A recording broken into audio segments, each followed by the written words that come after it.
Welcome back, everyone, to Blue Collar Startup. I'm your co-host, Mike Nelson, joined by D-Rock. What's up, Mike? How are you? I'm good, man. It's good to be back in the studio here. Yeah. We gotta apologize to all of our audience, which basically consists like my mom, your mom, or aunts, uncles. No. Yeah. But apologize to everybody for listening that we haven't put an episode up and we've been a little inconsistent. But as some of you know, Derek and I both own businesses, and this is more of a passion project for us, and we both kind of got pulled into our businesses for a little bit, unfortunately. Yeah. It's not all. It's all good, though. The weather's flipping. We're going to... Oh, man, I'm so excited. It'd be nice to do one of these outside. Yeah? As long as there's beer involved. Well, then we could get the cigars involved, too. Oh, that too, yeah. That boom, he said. Well, let's intro the guests then with that boom. We've got Josh and Zach joining us from... Brown Designs and Construction. Yeah, yes. Yeah. Josh, tell us a little bit about what you guys are doing. Yeah, so we are a home remodeling company. We specialize in full houses, bathrooms, kitchens, basements. I'll try to make a long story a short story, but basically Brown Designs started probably 10 years ago when I started flipping houses. And for me, I graduated from RPI, and immediately out of school, I started my own insurance business, and I specialized in insuring contractors. At 23 years old, I bought my first home. I paid $70,000 for it. I renovated it on my own. I put $30,000 into it. I sold it 2 years later for $225,000. So that's nice, right? That was with no experience. I did the demo, I did the paint work, I did the trim work, and I leveraged my relationships with my clients that did electrical, plumbing, specialty trades. Took a huge risk. I had nothing to lose. I was young. I financed the project with credit cards, 18-month credit cards, maxed out 3 of them.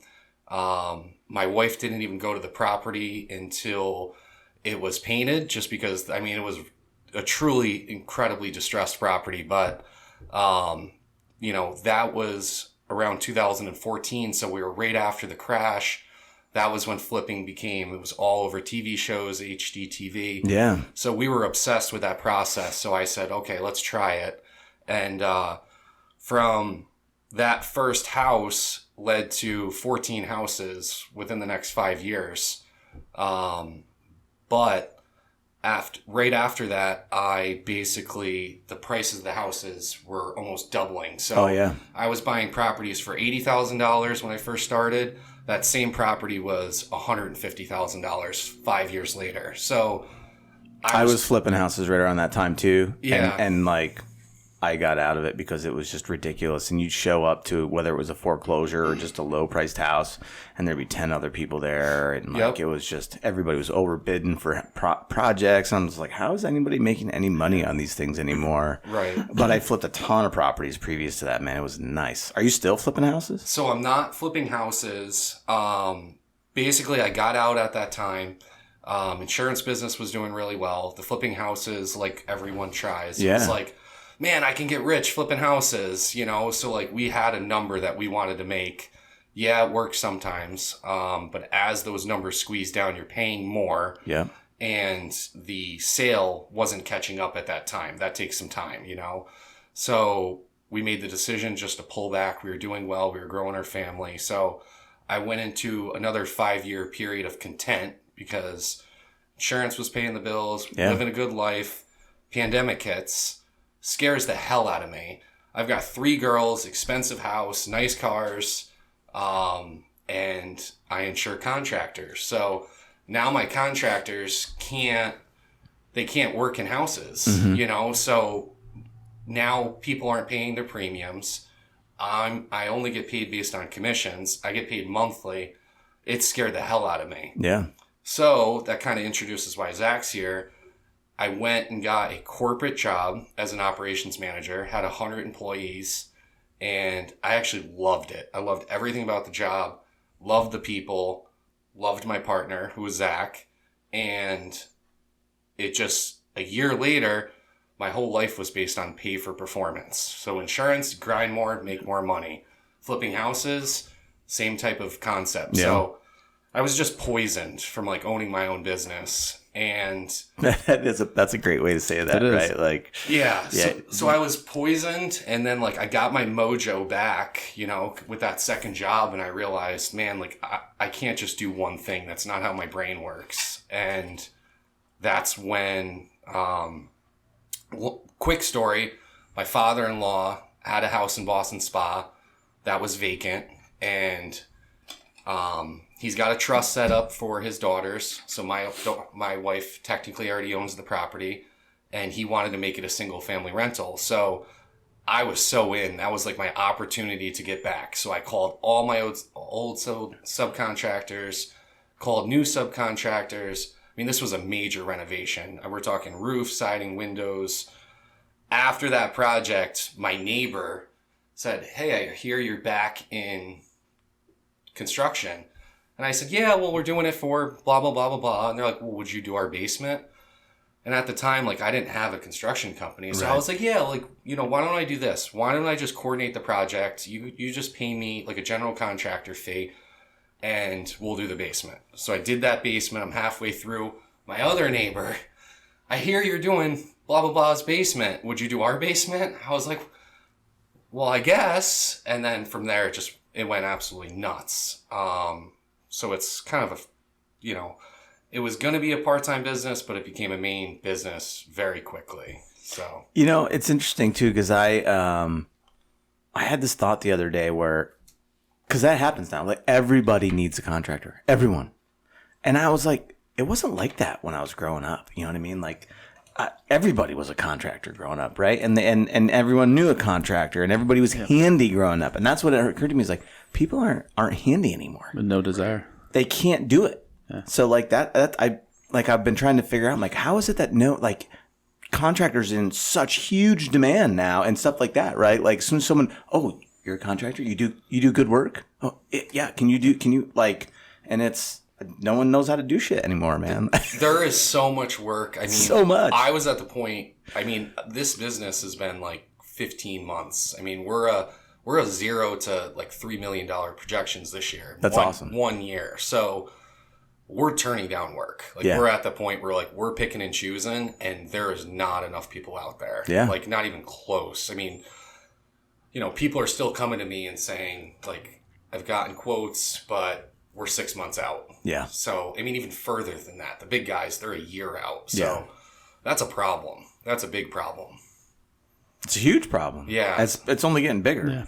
Yeah. Like it's amazing. Well, I give you a ton of credit for not saying no. You know, you dove right in and took it on. Yeah. Well, every entrepreneur does. That's what they do. That's right. See, I have a sick mind. So me, I just keep taking on more and more and more and figuring out more. You know, for me, I started out subbing, right? So like I started out subcontracting all the work, and with that, I think you get a really nice product because you've got guys that are special. That's all they do. You know, when you're talking about a bathroom, when you're bringing in a high-end tile guy, it's different than the guy that does everything. We joke all the time, you know, we're giving estimates against Uncle Tom. You know, and Uncle Tom, he can demo, he can make the tile look nice. It's going to leak in 2 years. You know, and he's certainly going to do a terrible paint job. Yeah. You know, but they're needed. You know, I think that's also a good business model, but it's completely opposite of us. The one-man band, you know, it's tough when you're doing a full project. Mm-hmm. It's a little different with a specific trade, electrical, HVAC. But, you know. So I got a question. So Josh, you know, obviously, you know, you went to RPI. Did you guys go together? Yeah. Yes. Similar years. Oh, no kidding. Yeah. So no formal training, right? So how did you figure it out? So no formal training. I've never specifically been trained in a trade. I have a big landscaping background. That was kind of landscape through high school, landscape through college. For that, I just had a passion with before and afters. My wife, very similar, like the satisfaction of like looking at something before, being able to see the vision of what we want it to look like and getting it done, and then seeing the client's reaction.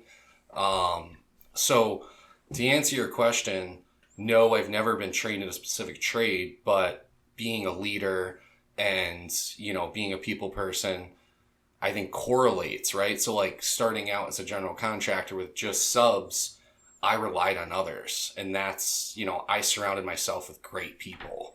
And I don't need to know, you know, how to install that GFCI. As long as I find the right person for that job, you know, it's basically being a visionary, really, is what a general contractor is. Having a vision and completing it. But, you know, I relied on a lot of my skilled guys for that knowledge, you know. So I think doing my first personal house myself, you know, I had really nothing to lose. I was young. It just took all the fear out of it for me. And then also flipping houses, same type of thing. You know, I could make mistakes. Dealing with clients, totally different experience. But at that point, I already had so much growth, you know. Where's Zach fit into all this stuff? He's over there, just the man. How do I know Josh? Yeah, I mean, working in corporate America, I ran into Mr. Josh. Certainly the best partner I've had. I mean, Josh and I clicked from day one. Josh was actually my boss, and then we became partners. He kind of helped me promote, and you know, in that field. And you know, I've got a lot of love for Josh. But Josh, you know, if you know Josh, Josh is a little bit of a squirrel brain. Believe it or not, he's a little all over the place, which is great, right? Like he's one of the most like aggressive, like I can do it kind of guys I know, but. You know, I think where I kind of fit in is I kind of bring Josh back down to planet Earth sometimes, right? Nice. Like, I don't know. I think if I gave Josh the free reins, he'd be like, all right, let's buy that $1 million property and put $1 million into it.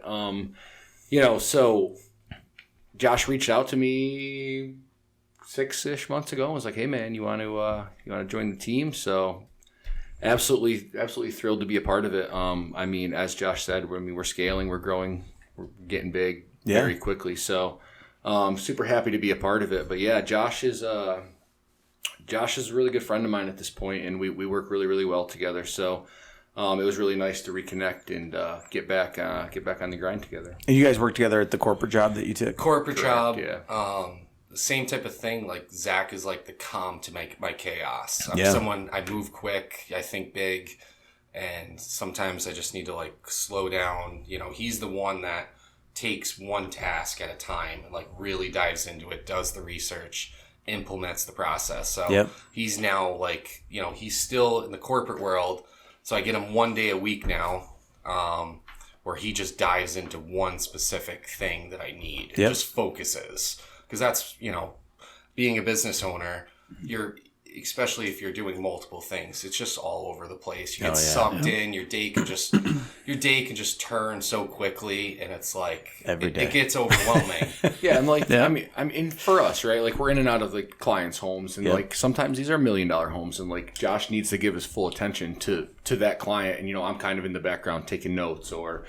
You know, taking videos or videotaping what he's saying. Like maybe it's not content, maybe it's just a video that's there, so we can refer back to and be like, hey, what did she say? What exactly did they you know, request? Like, do they want the niche in the bathroom? Whatever it may be.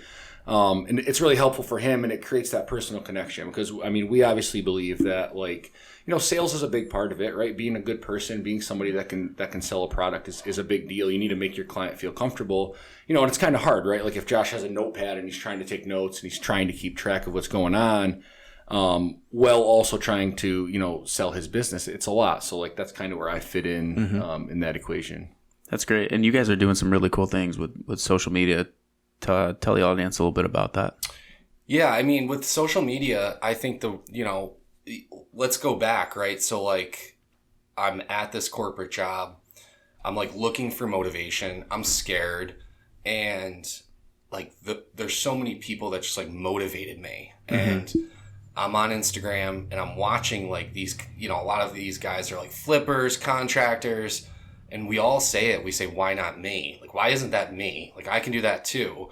And it just like gave me motivation. You know, I know some people look at it and like, you know, might get a little queasy, but like being able to tell your story in a social media like standpoint for us, like my customer has already made the decision when I show up. They've already seen our work. They've seen our, seen our people. They've seen all our 5-star Google reviews.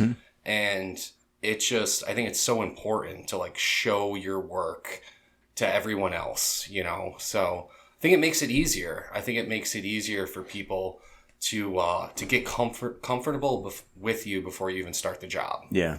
So I mean, it is like, this is the age of information, right? Like buyers are more well informed than they've ever been in the past. They have access to data about you, your, who likes you, who doesn't like you, who wrote that 1-star Google review and who wrote the 5-star and all that. There's so much information. So yeah.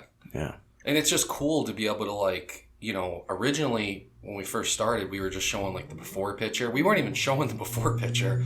We were showing the after, but like we weren't showing the chaos. So I think it's so cool to just show people the whole process, because people, that's the biggest thing like that we're running into, and there's constant questions throughout the project because people don't, what are those next steps? So if I can portray that via like video, like this is the steps of installing your new finished basement, I think it just takes a lot of questions out of the process. They get a glimpse into the art of project management. Yes. Yeah. No, that's awesome. Yeah. What kind of tools are you using from a business, like project management? Like, are you using software? Are you walking in with iPads? And so I'm at a point where I use House Pro. So that's an all-in-one system that does all of my estimating, client interaction, and also billing. They can pay with, they can pay through the whole system. Yeah. But I'm at a point right now where I'm maxed out. So like, there's not many businesses that do $3 million that don't have a staff and have an office. Right. So like, that's kind of what led to Zach. Like, I know that. And like, you get to a point where I'm doing all these, like, I don't want to say lower level things, but like the biggest thing about Brown Designs is a lot of these other contractors out there, they give just like material only prices. Like, they're not a part of the design. Right. Like, that's where we stand out. So like, I'm going to the tile store with my clients and picking out tile. I'm a part of, like, that's what we want. Like, if a client's just like, oh, just come in and do labor for the bathroom, like, we're not doing that. Like, where we can impact is we're picking out paint colors, we're picking out hardware, and so many of the contractors, they're just doing labor. Sure. So that's a lot of client reaction. So I'm in I'm in an interesting situation right now, because I think the best part about what we do is I'm answering my phone Monday through Sunday, texting constantly. Like, I'm all in on that client experience, and I have to find a way to as we grow and scale, to systemize things. All communication should be through the app. Yeah. We should be sending out on Friday, this is what we did this week. This is what we plan to do that next week. That's just going to take out so much interaction. What a powerful communication tool that is. Yeah.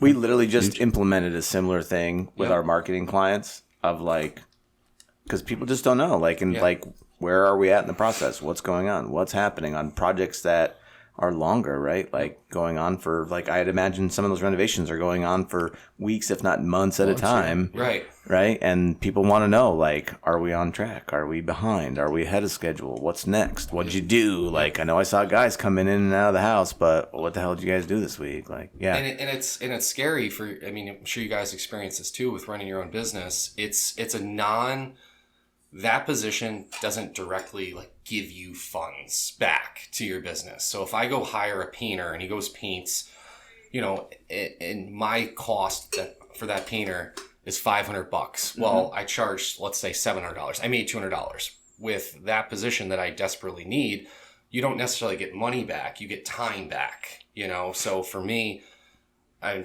crazy. So I've just been working more, but like, as you scale, you can't do that. So that's where Zach comes in, helping me with systems. And, we're there. We're at the point right now. Like, we need systems in place, Yeah, it's awesome. Yeah, for sure. Systems. Processes. Stuff. It's the hardest thing to do. Yeah. You got to draw them up and then enforce them. That's the hardest part. Well, and pressure test them. Like, that's what's been keeping us so busy lately. And So I always equate when you're putting processes into a business, it's like installing a sprinkler system on your lawn, right? Like you design the system, you know where you want the heads to go, you know where you want the lines to go. You're pretty sure it's going to work, right? And then you put it all in, and but you don't put it all in and then bury it and then turn the water on to see if it works, right? Like you have to pressure test, see if there's any leaks, and then when you find those leaks, because there's always leaks, then you've got to go and fix them. And we've been doing a lot of that. That's what's been keeping us busy, is because we've grown. We hired 4 people in the last 3 months, and that's Chad Beatty, everyone. Chad, you want to come in? Chad. Chad Beatty, ladies and gentlemen. Nice tan. Thank you. He just got back from Florida, so it's Land the fray. for our listeners. Chad Beatty from Saratoga Today, Saratoga Publishing, just walked in the room. He commands. He's got a presence about him, especially in that 1776 T-shirt. Hell yeah, man! America. We love America. That's right. We love America. Fucking America. But yeah, so pressure testing. But yeah, it's tough. It's rough. So back to your design stuff. So I know, I've seen some of the cool things you guys can do to help clients visualize the project. You want to talk a little bit about that? Yeah, I mean, like, that is the hardest thing with, like, a lot of people are indecisive. Mm-hmm. So where we kind of, like, stand out is when we estimate a basement, we provide a 3D design. So as long as we can, give them an idea of what the pricing is, they decide they're going to go with us, we're going to do a 3D design for them.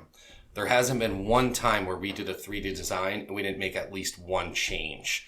So people have a hard time envisioning what that end product's going to be. So like it takes all of the questions out of that end game. So we do basements and now we're starting to even do bathrooms. And I just think that's so important. Like I think people even like have anxiety over actually doing the bathroom because they're like, I don't know what it's going to look like. So we try to like show them all our pictures, videos. My wife, that's her thing, is design. So that's hard for especially smaller businesses to spend the time on doing the actual design, where that's what we focus on. Yeah. So, it eats up a lot of time, but it's well worth the reward. I saw a couple pictures on your website, actually, of those, like, mock-ups or renders or whatever you want to call them. But, yeah, it's cool, man. Be able to give someone that, here's what it's going to look like. Especially layout. Like, basements are tricky, right? You have, like, structural poles all over the basement, and you can't, like, we try to always work with them. Mm-hmm. We try to work a half bar into a structural pole, or we try to work we try to build them into the walls and make nooks and closets, but it's so hard. And even for me, so like when I leave a basement, I have an idea of what the finished product's going to be, but until I send over the measurements to my 3D design guy, I normally make changes before I even send back to the client. Yeah. So like we have an idea, but once we can see it, now we can really put it together and pull it off, Mm-hmm. And I've heard that you guys can do golf simulators for all you golfers out there. Ooh. Golf simulators. I mean, so those are like the cool projects that we want to do. So we want to do creative projects. We did an incredible garage conversion where we were able to put a golf simulator in, put a full bar, kitchenette, fridge, multiple TVs, garbage cans, and still fit a Tahoe. Still fit a Tahoe. Still fit a Tahoe. Freaking garage, man. Yep, epoxy floor. Nice. mean, snowstorm, they can put the Tahoe in there. But that was just a super creative project. That's what we want to do. That's our space.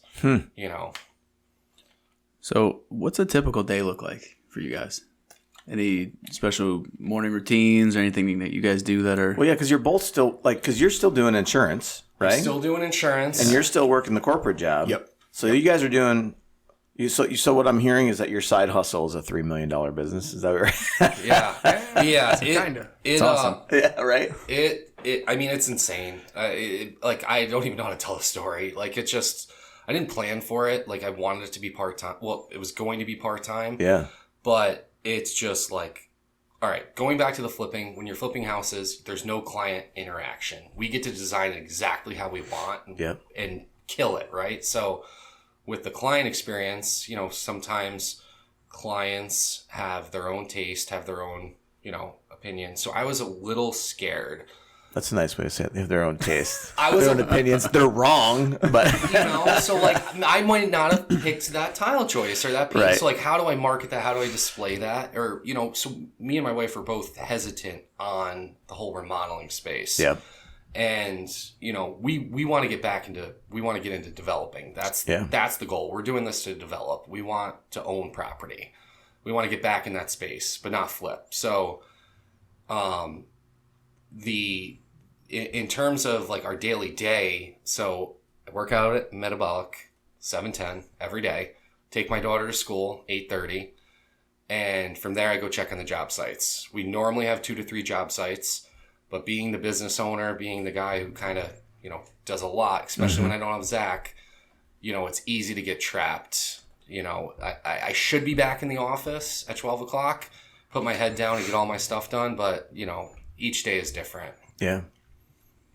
Well, you, as the remodeling design and remodel grows, will you phase out of insurance? Will you stay in insurance? So I don't think I can ever give insurance up because like I love the interaction with my clients. Yeah. Like, it is so cool. And like talk about like motivation. Like I insure some big builders, some like guys that do incredible work, and like the free knowledge, like I learned I can talk, which, isn't always a great thing. Like insurance taught me how to listen. Sure. Especially being a young kid, right? Starting insurance at 22 years old, especially in the business owner space, it's hard. Yeah. Because it's like they're trusting you to like protect their business, and you're 22 years old. Like, what knowledge do you have? And I just learned to be a good listener, and I don't think I could ever give insurance up. So in terms of, I think if I'm needed every day, it's a job, right? So like, I think a business operates without me. The insurance is pretty close to there. I want to get Brown Designs to that point. That's where Zach kind of fits. Yeah. And then I want to get into developing, right? So I'm trying to build a machine that has all the positions in place so that I can keep being my crazy self and like expanding. Did you read the Cash Flow Quadrant by Robert Kiyosaki? Oh, he's the man. I love him. What's funny is like when I was going through like a dark place with the pandemic, I was seriously scared. Yeah. Like, especially, insurance, let's be fair. Like I have good months, like real good months. And then I have horrible months. It's just, it's seasonal. And when I was driving to Target every day, I literally started the Dave Ramsey plan, which I hate, by the way. But I was like, okay, if clients don't pay their premiums this month, but I didn't have a mortgage, or if I didn't have a car payment, I'd be good. It doesn't fit for my personality. Right. But I listened to the Dave Ramsey podcast every day driving to work for like 6 months. And, I just needed like that motivation. Yeah. And, I think that's important. It's funny because I think when I was about the same thing when I was like 23, probably I bought my first property and started flipping houses and doing all that stuff. Kind of same thing. I'm much older. That was a long time ago now. But we won't say how long. We won't say how long. But I was big in the Kiyosaki. I like reading the cash flow quadrants and learning, employee, self-employed, business owner, investor, and like looking at that whole. I'm like, all right, man. And I still think about it all the time. Like as we're structuring this business and growing this business, it's like, all right, am I self-employed or am I an actual business owner right now? And working out through it. And I know Derek and I have talked about this, and he's both at this point, business owner and investor. It's a cool thing. So out of all my insurance clients, Read that book, everyone. the most successful, like they all took their active income from running their business and they turned it into passive income. And a great deal of them now make more money on the passive income than the active income. And that's real estate. That's what real estate is. And that's the importance of... it's cool. Yeah. It's amazing stuff. So, just trying to think of where we are on our question list here. I know we have. So Josh, you obviously went to college, went to school, right, and jumped right into the business world after that. Zach, I'm assuming you did the same. Yeah, bachelor's, business management. Yeah.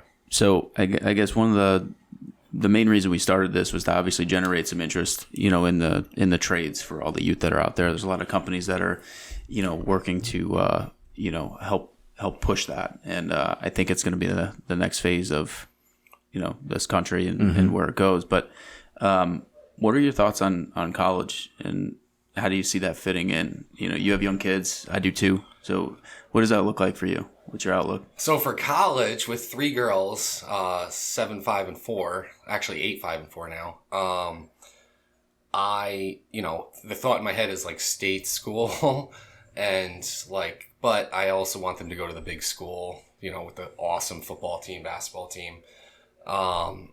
But in terms of with my structure, hopefully fast forward 10 years from now, successful insurance business developing, and, I want my girls to just come work for me. But I think that college experience is so important. I mean, I still do. But going to the trades, I think people have no idea the need for people in the trades. That's huge. And no one talks about the money. You're talking about big money in the HVAC universe, the electrical universe, because I pay it, right? I have subcontractors. So my advice, and that's what I'm doing with my employees now. It's I have a 5-year plan. I just stole a guy from another company. He has 2 jobs, and I'm you're a rock star. I'm not telling him this, but here's the plan. Within 5 years, you're either starting your own business or you're going to make a lot of money for me. And that's your plan. Because you can't teach someone who's not content and has 2 jobs. You can't teach that. You can teach a trade. You can teach that type of stuff. Yeah. But yeah, I mean, in terms of the trades, do a trade for 5 years. Just go all in on a trade for 5 years. And if you feel that you're maxed out, you can't move up the ladder, you can't move to a different place, start your own business. But start it on the side. Start a part-time business that doesn't interact with your own business. Slowly pay off the equipment that you had to buy, and then start your business, because we need you. My big thing is I love collaborating and communicating with other business owners. None of them are my competition. There's so much work out there. We can all work together and work together. But I think that needs to be a big push. But no one talks about the money opportunity. I mean, electricians, right? You can make big money. And I think that's always the stigma, right? When I went to RPI, I mean, this was 2012. I wanted to say I wanted to make $40,000 a year. That was the goal. And, now at our company, we have no one that makes under $30 an hour. And we pay well. And I'm so invested I want them to do so freaking well. And I want a go-getter, someone that's not content. I want every single one of them to get to a point where they're making 6 figures. That's who I want on my team. And I think more people need to understand that those opportunities are out there. 5 years is a lot of time. It seems maybe, people that have been in business for 40 years, if you dive into electrical for 5 years, you can gain the knowledge to start your own business. Yeah, that's a long road, right? I mean, you can cover a lot of ground in 5 years for sure. Yeah. I always tell the story. I have a buddy, I think back, went to Morrisville. Ended up not working out for him. Was kind of at the end of the road. Didn't know what to do. Started working for a plumbing company. Was hey, maybe I can do something in a trade. Joined the local 7 out of Albany. Now he's a welder. Fast forward 8 to 10 years, and he's doing super well. I mean, he was at a dead end, right? Bumming money off of his friends. Hey man, my check didn't come. I need to pay my car payment. And now he's at the point, right? He's driving a full ton high country. Nice house, brand new garage, and it's insane. My friends that I know, they're hey, what does he do? What does he do? I'm he's a welder, and they're what? They're oh, I thought he had this, white collar, suit and tie, Monday to Friday, 9 to 5. I'm nah, man, he's a welder, and he just grinds it out, 50, 60, $70 an hour, pretty much unlimited overtime. The guy's got everything he wants. And, it's super cool to see, like myself, I have 3 boys, 6, 4, and 18 months. And like, when that time comes, like, I'm certainly, I want them to do what makes them happy for sure. But like, we're going to talk about trades. Like it's going to be a conversation. Like I went to college. I believe in college. Sure. But, the blue collar world, like it's really inspired me to see my buddy kind of go from, I don't want to say rock bottom, because it certainly wasn't that, but just to see all that he's accomplished. And like, if my boys do that, that'd be insane, and nobody thinks of that. And I think it's part of it is just like, the society we live in. It's like college, but like nobody thinks that like college is a business too, right? Like, and nobody sees it that way. They're like, oh, you got to go to college to be successful. And it's like, not really. Like, sure, like you can go to college and be successful, but it's out there, man. There's money. Well, it's like, when we talk to the guys over at like HVCC, and it's like, people coming out of those programs, it's pretty much 100% job placement. Yeah. There's no other programs in the country from a school standpoint that have 100% job placement, except for maybe doctors, because there's such a low number of people coming out of med school. But like outside of that, man, like you're looking at like 30% placement, like 40%. Where trades, man, 100. You can come out of bow season high school and get 100% job placement, making some decent money. Yeah. It's crazy. Man, it's funny. Me and my wife tell a joke. I'm like, it should be child abuse if you send your kid to college for a certain thing. 'Cause it's like, getting an art degree. Sure, it's great, right? I'm not dogging on it, but like, where's the job placement in that? Yeah, where are you going? Right, like how many? I work in corporate America with people who have art degrees. Right, but they're not using it, which it's waste of money, right? Really, right? And that's what it's all about. For the amount of money it costs you to get that degree and the return on that, like when you look from an investment standpoint. Yeah, like when you hear of somebody who's in their mid-30s and they're still paying off, their student debt for something that they're not using, I'm like, I do not want that for my kids. I just don't. Psychology degree, criminal justice degree. I mean, there's all these different degrees. And again, nothing against those degrees. Right, it's just that the job placement ratio after getting those degrees is pretty low. You got to look at, you have to look at things realistically, right? Yeah. Like you can be as jaded as you want to be, but at the end of the day, right? Like what's theirs. Or you can save that $120,000 and, go to trade school for like $15,000 or whatever it is. Yeah, I mean, honestly, like my buddy who joined the local, like you get into something like that, they pay for your school. Like, yeah, sure, he had to grind it out, Monday to Friday, do his job, and then he had to go to trade school at night. But that's only for 5 years. Yeah, 5 years is over. It's paid off, right? And now he's just making money, like no loans, nothing, right? I remember I was still paying my student loans, and he was like, psh, and I don't blame him, right? Like, good for him. Yeah, good for him. But I think things are catching up now, right? Like the last 2 years, like in terms of like trades, like the starting point has been raised finally. I mean, finally. So I think the pay is now catching up, at least at that starting level. Yeah. There's no more $15, $16, $17 an hour. Pretty much everyone, you're starting in the 20s. 40 hours, you're 40,000 and up, which still isn't enough.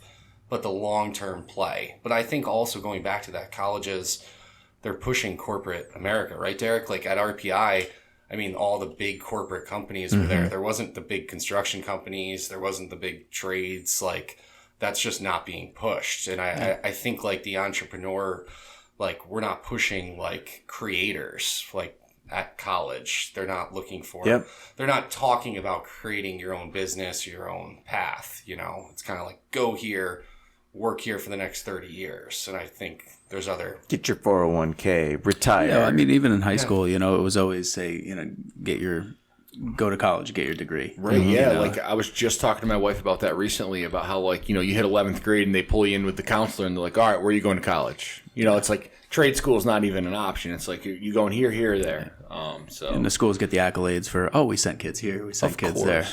But I think that's starting to shift as well. Yeah. So. Like, by all means, if you got a kid out there who's going to the NBA, then we need to get him into college. But, for most people, like, the options should be open. Yeah.